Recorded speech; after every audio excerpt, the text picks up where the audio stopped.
Hablando de ese clientelismo y esa corrupción, uno de los mayores focos de corrupción, lunares, retrocesos que se tienen de este gobierno, escándalos, es el caso de la unidad de gestión de riesgo.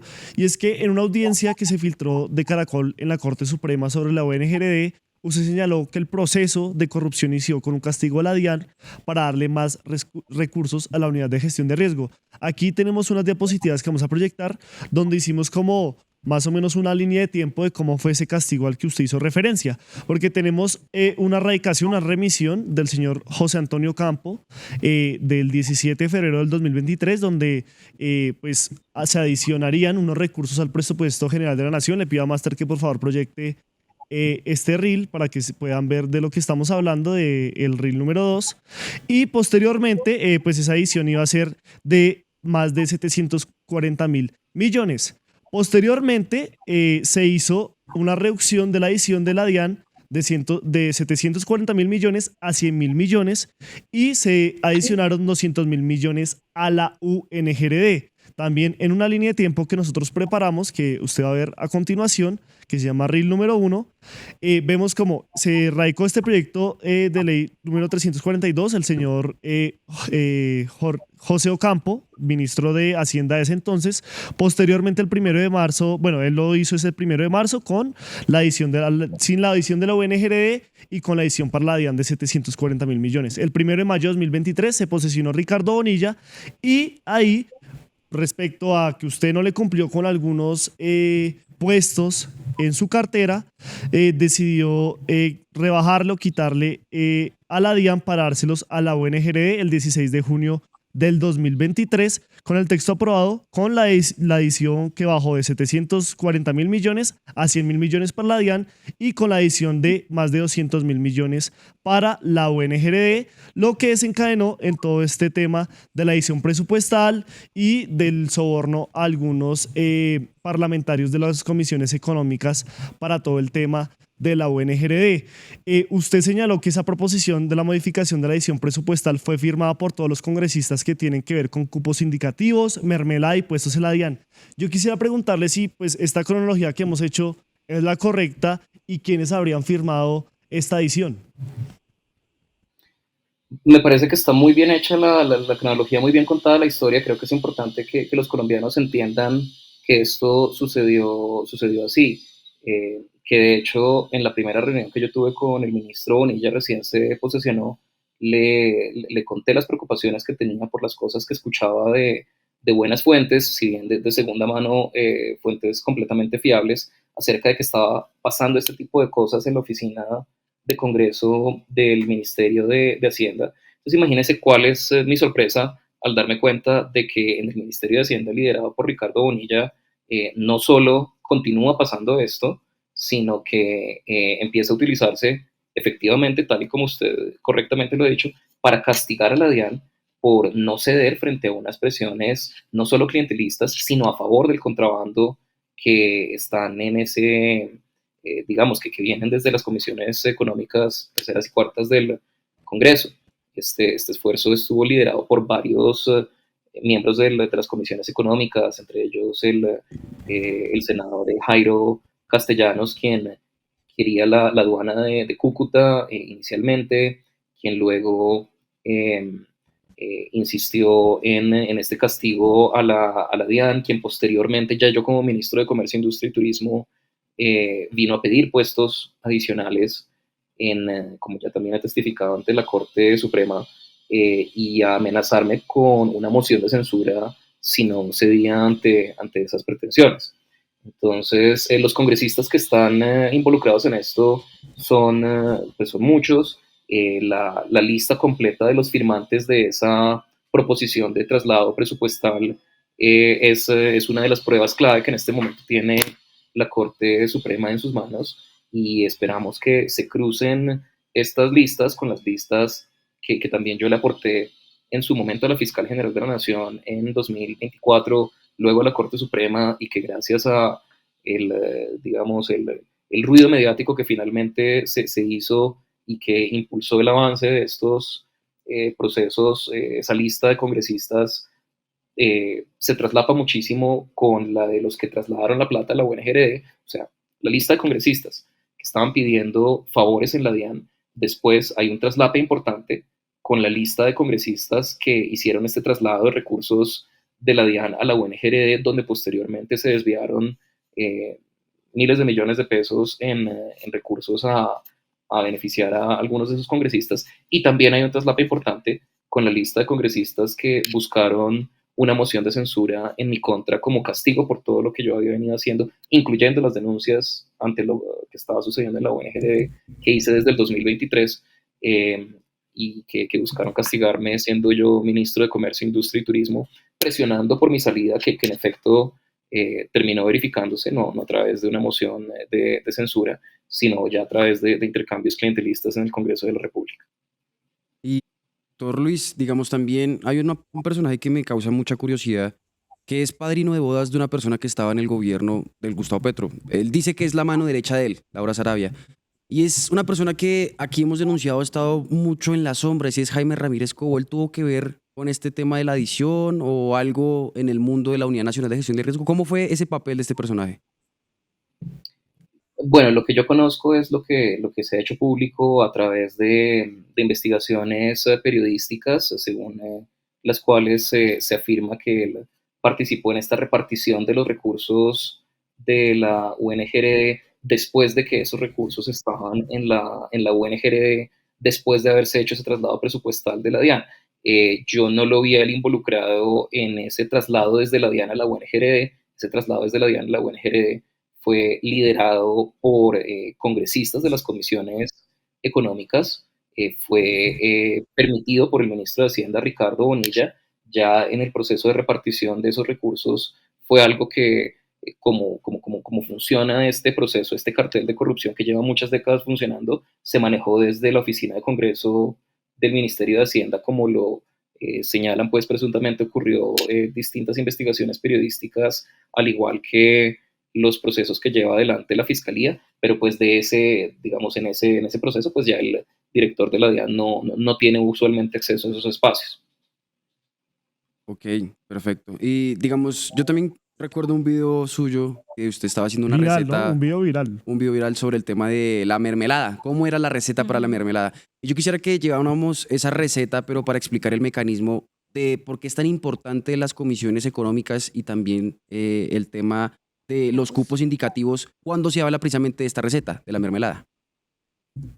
Claro, a veces los colombianos nos frustramos y pensamos que la corrupción está tan en todas partes que es imposible impedir que los recursos del Estado se desvíen, pero realmente esto es un mecanismo que funciona de una manera que desafortunadamente es bastante conocida al interior del gobierno. Lo que pasa es que mucha gente no quiere hablar hacia afuera porque creen que es la única manera de gobernar, perpetuar este proceso. Entonces les cuento cómo funciona el proceso.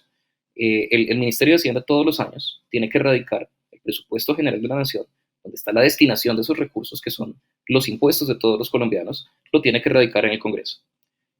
En un mundo que funcionara bien, en un país, en una democracia saludable, el debate acerca de cómo se modifica esa propuesta del Ministerio de Hacienda la haría el Congreso de manera transparente sobre la mesa, diciendo, por favor, movamos aquí estos recursos del Invías que inicialmente están yendo a tal proyecto, movámoslos a este otro proyecto que necesita mi región. Y obviamente, si ahí llega a haber algún desfalco, va a ser muy claro cuál fue el congresista que pidió eso y dónde se empiezan a buscar las responsabilidades. Sin embargo, lo que pasa es que con el curso de los años, el Ministerio de Hacienda ha venido desarrollando un sistema presupuestal tan opaco que no está dividido por programas el presupuesto general de la nación.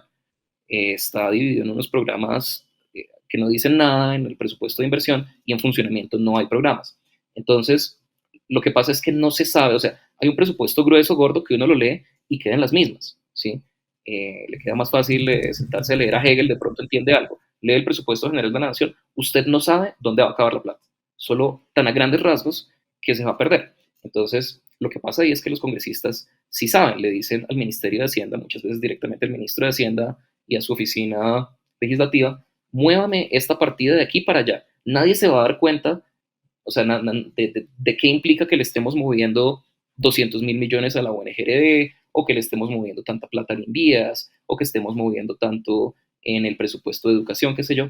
Y hay un funcionario del Ministerio de Hacienda en la oficina legislativa del Ministerio de Hacienda que lleva un Excel secreto, ¿sí? Alguna vez se filtró cuando Mauricio Cárdenas era ministro de Hacienda, y se reveló a quienes estaban yendo esos contratos, y posteriormente se dio que en efecto esos contratos eran plata eran contratos donde se perdía plata. Y entonces en ese Excel secreto se lleva las cuentas, se le lleva esa información también de manera muy escondida porque es ilegal a Planeación Nacional para que autorice proyectos que al regionalizarse van a alcaldías aliadas de esos congresistas, donde se contrata con contratistas que son aliados del alcalde y del congresista, y todo el mundo saca su tajada, ¿sí? Y esto funciona así, ha funcionado así por años. Una de las cosas que pasó pues en esta administración, hay que reconocerlo, es que de pronto por torpeza del ministro, no, pues, o del proceso, quiero decir, de varios de los involucrados, pues esto no se hizo entre comillas bien, sin, para ser malos fueron buenos. Entonces, eso llevó a las investigaciones que tenemos ahora. Hay que tener en cuenta que este es un proceso que viene así desde antes, y que si no modificamos la manera en que manejamos el presupuesto general de la nación, el próximo gobierno va a venir a hacerlo igualitico, entre otras porque muchos de los que quieren llegar al próximo gobierno son los que lo han hecho así en el pasado. Entonces, mientras los colombianos no pongamos el dedo sobre esta llaga, no identifiquemos este problema, no le exijamos al Ministerio de Hacienda un presupuesto programático, regionalizado de manera transparente y debatido de manera transparente en el Congreso de la República, va a seguir pasando esto, se van a seguir desviando los recursos, y además la falta de transparencia en el presupuesto tiene una consecuencia tan grave o quizá más grave que la pérdida de plata, y es que no se puede hacer buena planeación. Imagínese una empresa en la que usted se gasta la plata sin saber exactamente a qué cosas de la empresa está yendo la plata. Digamos que nadie se la roba, pero usted no puede planear de manera estratégica. Y eso es lo que nos pasa en Colombia. Por eso es que pasamos con décadas y décadas de mucha planeación y mucha planeación nacional. ¿Y dónde están las vías de acceso al Pacífico? ¿Dónde están los programas de política industrial para salir de la economía enfocada en los hidrocarburos? ¿Dónde está, en fin, ese resultado de una buena planeación? Entonces, solucionar esto es no solo una manera de solucionar una parte grande del problema de corrupción que hay en el Estado, sino también de hacer un uso más eficiente, más eficaz y más propendiente a la garantía de derechos constitucionales de los colombianos que lo que hemos tenido en toda nuestra historia. Y lo único que se necesita para solucionarlo es que los colombianos se muevan a exigir esto de manera persistente a través de su voto y a través de pues no quedarse callados. Ya entiendo un poco más lo que sería también esta receta de la mermelada, pero quisiera también agregar un ingrediente más que en este mismo gobierno, no sé por qué floreció, y es el tema de la Comisión Interparlamentaria de Crédito Público. Su merced, que sabe de ese aspecto referente pues a esta misma receta que estamos desenglosando, pero ya trayéndola más a lo actual, al gobierno nacional. Claro, esa comisión interparlamentaria de crédito público lo que hace es autorizar el endeudamiento del país. Eso requiere participación de congresistas, y lo que ocurrió durante la administración del ministro Bonilla fue que utilizaron esa necesidad del gobierno de tener acceso a préstamos para no autorizarlos hasta no recibir prebendas. ¿Qué prebendas? La plata de la UNGRD, a la cual había llegado plata de la DIAN a través de este traslado pues, forzado por miembros del Congreso de la República. Pero todo esto funcionó de la misma manera que describo. Si este caso de la Comisión Interparlamentaria de Crédito Público es uno de muchísimos casos parecidos, como corrupción también en el Invías, como desvío de recursos en prácticamente cualquier otro sector del presupuesto general de la nación, que funciona todo gracias a la opacidad del debate presupuestal en el Congreso de la República. Otro ingrediente más es, pues, como, hablemoslo como chef, ¿no le parece raro que también dentro de esta misma receta, las personas que están en las comisiones económicas y en las comisiones interparlamentarias de crédito público también hagan parte de la comisión de acusación? Por ejemplo, Guaid Mansur y también el señor Carrillo. Uy, creo que usted trae a colación un excelente punto, y es esa comisión de acusación, porque en el Congreso de la República los congresistas más poderosos buscan estar en las comisiones primeras, donde se hacen las grandes reformas constitucionales, ¿cierto? Pero otros de los más poderosos prefieren las comisiones económicas, donde se desvían los recursos, ¿cierto? Pero también, incluso más ambicionado que estas dos comisiones, es la comisión de acusaciones. ¿Por qué? Porque a través de esa comisión de acusaciones es que se pueden llevar casos en contra del presidente de la República, de los miembros de las altas cortes y de la Corte Suprema, del fiscal general de la Nación.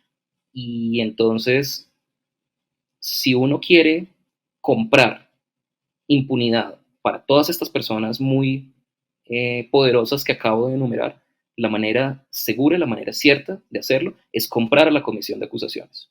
Y una de las maneras de comprarla es a través de esta famosa mermelada cuyo funcionamiento veníamos conversando. Entonces, la transformación del sistema estatal colombiano para que empiece a ser transparente parte de transparentar el presupuesto general de la nación, y sigue por llevar a esa comisión de acusaciones personas que estén interesadas en la justicia, no en tapar crímenes. Técnica al interior del Ministerio de Hacienda que se ha encargado de hacer estos movimientos es la señora Marcela Numa, que ha estado en el ministerio en esta cartera desde 2019. Uh-huh. Eh, sí, bueno, los directores de presupuesto del Ministerio de Hacienda cumplen un papel muy importante al ser los arquitectos de este presupuesto general de la nación. Obviamente el cargo, digamos, se puede ejercer, digamos, de una manera, no sé, no delictiva, si uno simplemente está siguiendo prácticas establecidas, pero creo que sí, en ese cargo hay una responsabilidad de transformar el sistema de presupuestación de los recursos del Estado, para impedir todo esto, ¿sí? Yo tuve conversaciones como director de la DIAN, en el CONFIS, el Consejo Nacional de Política Fiscal, que entre otras radica el marco fiscal de mediano plazo, que tiene que aprobar una serie de propuestas relacionadas con el presupuesto general de la nación. Y estas cosas que yo estoy diciendo acá, pues yo también las decía en el CONFIS, seguramente por eso no me querían demasiado en el CONFIS, pero lo que no, o sea, todos me decían muchas cosas, pero no me decían, no sabemos usted de qué está hablando. Cuando uno dice estas cosas adentro del Ministerio de Hacienda, se sabe de qué se está hablando, si se sabe que el sistema funciona así. Lo ven como una inevitabilidad, lo ven como, no, pues es que así se gobierna, es que si no, no funciona. Y en el fondo, estos son cosas que han venido siendo permitidas por el presidente de la República de turno, por el ministro de Hacienda de turno, y estos directores de presupuesto, pues, están un poco atados de manos ahí, pero sí tienen una responsabilidad que no han ejercido de denunciar estos delitos. Y sí, esto no empezó con Marcela Numa, un director de presupuesto muy poderoso, el señor Fernando Jiménez, que estuvo en varios gobiernos desde el gobierno Santos y que después fue viceministro, que después fue director de la UGPP, y todo este sistema ha venido formándose desde hace décadas, y los directores de presupuesto que han estado ahí, creo que si se sinceraran, tendrían mucho que contarle a la nación, porque para mí es claro que si yo, siendo director de la DIAN, que no está involucrado en la realización del presupuesto general de la nación, que no está involucrado en las negociaciones del presupuesto en el Congreso, si yo alcanzaba a ver eso hace un par de años por la DIAN, ¿cómo no lo van a haber visto los directores de presupuesto? ¿Cómo no lo van a haber sabido los ministros de Hacienda? Tienen mucho que contarle al país, tienen muchas denuncias que hacer, y esperemos que cambien de opinión y que sí las hagan. Claro, Luis Carlos. Entonces le hago la pregunta puntual. Entonces, ¿usted sí cree que algunos congresistas sumaron cupos indicativos para pedir megaproyectos? Claro que sí, algunos no, muchos, ahora y antes, o sea, esto es un proceso que viene en todo lo que ha ocurrido este siglo. Y entonces, pues ustedes saben que me estoy refiriendo no solo al gobierno del presidente Petro, sino al gobierno del expresidente Duque, al gobierno del expresidente Santos, y de ahí para atrás. Esto no son cosas que ocurren de vez en cuando se descubren, cuando se publicitan, cuando se hace un proceso. Esta es la manera en que funciona el presupuesto general de la nación en Colombia, es la manera en que funciona la corrupción y la podemos derrotar, pero pues tenemos que dejar de hacernos los locos y decir, mire, todos sabemos lo que ustedes están haciendo, exigimos un sistema distinto. Claro que sí. Y bueno, alrededor de toda esta investigación, algo que usted ha dicho es que usted ya le había advertido, ya había alertado al presidente Gustavo Petro de estas irregularidades. ¿Por qué cree que el presidente Gustavo Petro no actuó cuando usted le advirtió en el 2023? Es decir, podríamos decir así vagamente que se hizo el ciego o simplemente subestimó la gravedad de este asunto. Creo que es una cosa pues, valdría la pena preguntarle a él. Yo di estas alertas en diciembre de 2023. En ese momento el presidente inmediatamente le llamó la atención al ministro de Hacienda que estaba sentado en ese mismo sitio, en una planeación estratégica, y esto empezó a destaparse a principios del año 2024. El presidente, por lo menos hasta donde yo alcancé a ver, siempre se manifestó muy en contra de todos estos manejos. A uno obviamente le queda esa duda que usted manifiesta, él podría haber hecho más, ¿será que se hizo el de la vista gorda?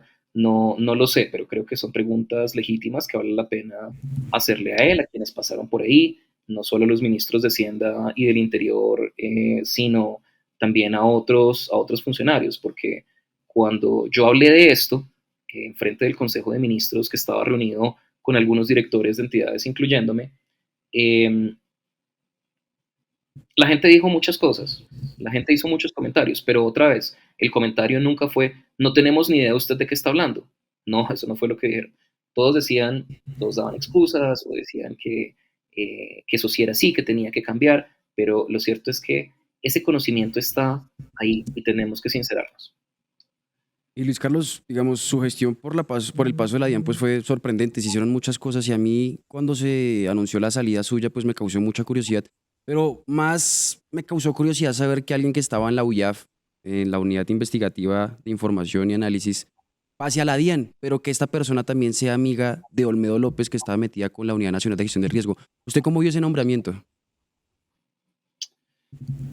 Eh, pues a ver, el actual director de la DIAN es una persona que tiene una trayectoria larga con el presidente Petro, es una persona de aquellas en las cuales él ha decidido confiar. El señor Ginás es de Ciénaga de Oro, él fue gerente de la campaña del presidente en Antioquia, entonces pues ahí hay una confianza que se depositó. Todos esperamos que haya sido una confianza bien depositada. Pero sí, tengo que decir que a mi salida de la DIAN empezaron a ocurrir una serie de cosas que nosotros nos habíamos esforzado mucho para que no ocurrieran. Por ejemplo, una de las personas que venía recomendadas por parte del Congreso era un señor que venía recomendado por el entonces senador Roy Barreras, que quería que lo pusiéramos de director de aduanas en Buenaventura. No lo pusimos, desde luego, y sin embargo, hacia enero de 2024, después de mi salida, se nombró precisamente a ese señor. Se nombró durante la dirección del director Villabona. Eh, Justo después de ese nombramiento, que pues quién sabe, o sea, de todos los candidatos posibles para ser nombrados ahí, ¿por qué la misma persona sospechosa llegó? No podría decir, bueno, de pronto no se había hecho público en los medios esto en enero cuando se le nombró, pero fue en febrero de 2025, perdón, febrero de 2000, estamos hablando del año 2025, cuando se empezó a hacer públicas todas estas denuncias que yo había llevado a la fiscal hacía ya un año, y, y el nombre de este señor quedó pues muy en evidencia. Y luego en un allanamiento de la casa de Diego Marín alias Papá Pitufo, el famoso contrabandista, apareció la hoja de vida de este señor. ¿Cómo es que después de todo esto el actual director Ginás mantuvo a este señor director de aduanas de Buenaventura hasta hace apenas unos días. ¿Cuál es la explicación de que frente a estas denuncias, ante estas dudas, ante estas sospechas, ante un proceso que está en la fiscalía, la decisión sea mantenerlo mientras encontramos a alguien más? En Positiva creemos en el poder de la colaboración, en la fuerza de los sueños y en la importancia de estar siempre presentes. Nos impulsa el deseo de proteger lo que somos y lo que seremos. Positiva, la aseguradora de todos los colombianos.